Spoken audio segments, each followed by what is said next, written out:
Okay, welcome to another AQA Comp 1 2013 Programming Exam Solution tutorial. We're going to look at another brute force, and this time I'm going to brute force the rail fence. So basically, I'm hoping that we will show how we can actually decrypt some text, but where we don't have a key. So we have no idea what the key is, but we can still decrypt it just by trying every key basically. There's some limits to this though for the rail fence rather than decypher. Okay, I'm hoping you know the usual stuff, that you've watched my brute force video, that you've read the pre-release, that you're reasonable on your VB, and just as an extra little thing, we're going to write to a text file rather than to just to the screen, just to do something different basically. Otherwise it's really similar to the decypher. I would apologise, I've got a little bit of a cold, so if I sound a bit bunged up, I'm sorry. So pretty much the same as the decypher. We're going to create a new menu item, create a new case option in the main, then we're going to loop through lots of values of n. We're going to keep consistent methodology to the rest of the case statements, but this time we're going to write to a file, and also we're going to limit the upper value of n.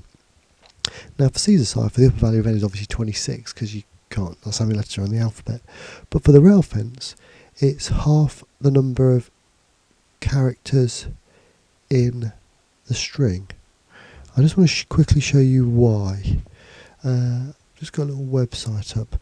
If you've not been on this website, by the way, it's awesome. If you're enjoying your if you're enjoying the ciphers, then this black chamber site is tops really. So let's just create a rail fence, and this algorithm is just slightly different because it takes out the spaces, but we can still see the idea. So hopefully this is something you completely recognise from the pre-release. And we've got the rail fence, we've got 6 rails effectively, and we're writing down them so that when we actually create the text it's loaded gobbledygook, which is lovely. But let's say I now increase this to 36. I've clearly gone for something more than the ciphertext. Let's create the rail fence.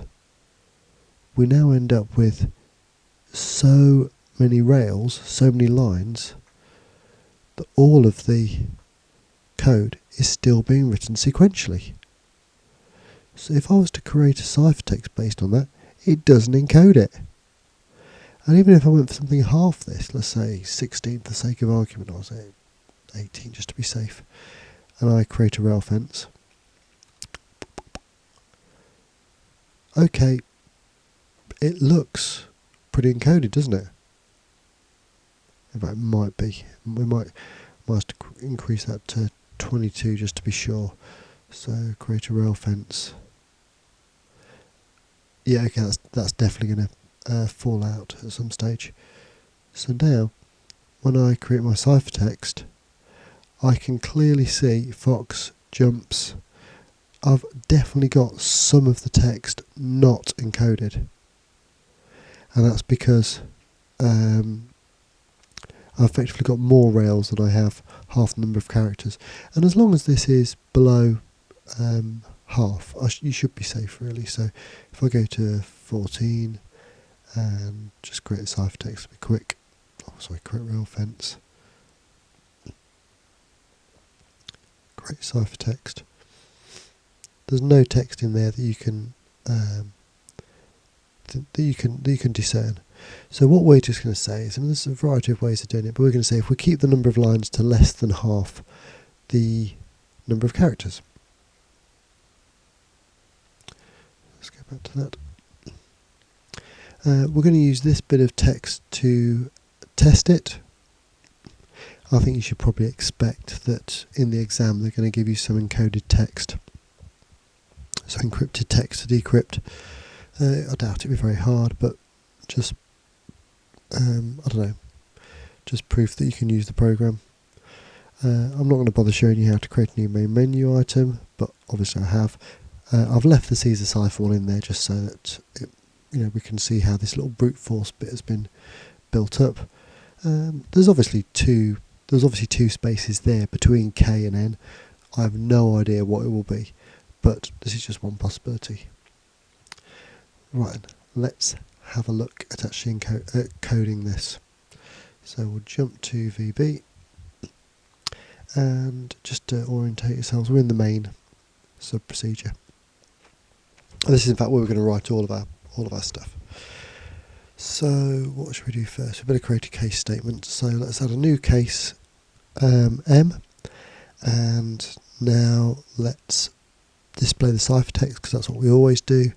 And before we start doing the rest of the algorithm, we just need to sort out the file opening and closing, because we're going to write to file rather than write to the screen. So better do file open, and who cares what we call it, but I've called it forced rail output. I'm just going to do it as a text file. I can't bother to a binary file. Doesn't really make much difference, but it's just a little bit clearer for this demo. And output and write, and I suppose better do file close as well. In fact, whenever I'm doing text files, whenever I put in a file open, I always put in a file close straight away, just so I don't forget to do it. Now in between there, we need to actually create all of our output. So we're going to have another for loop, and this time we're going to have our forced key going from 2 through to the length of the ciphertext divided by 2.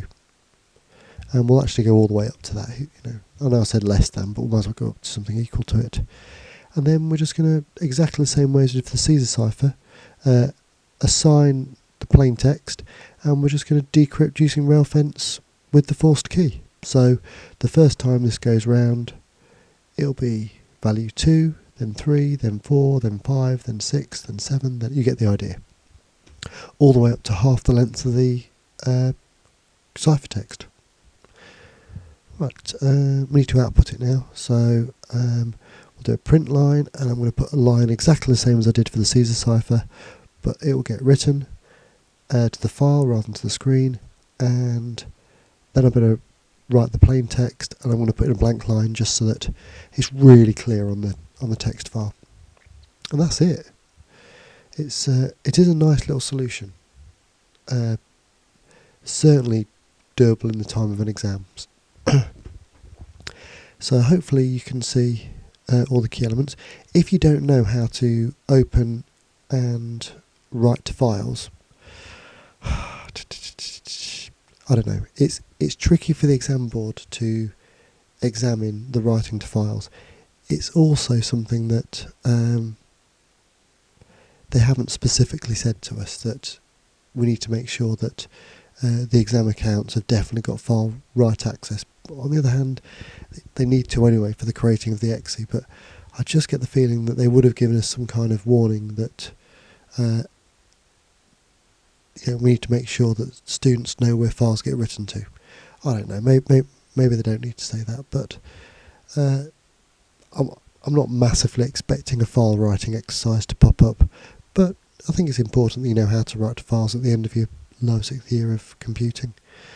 Right, we better test this, haven't we? So let me just quickly run a test.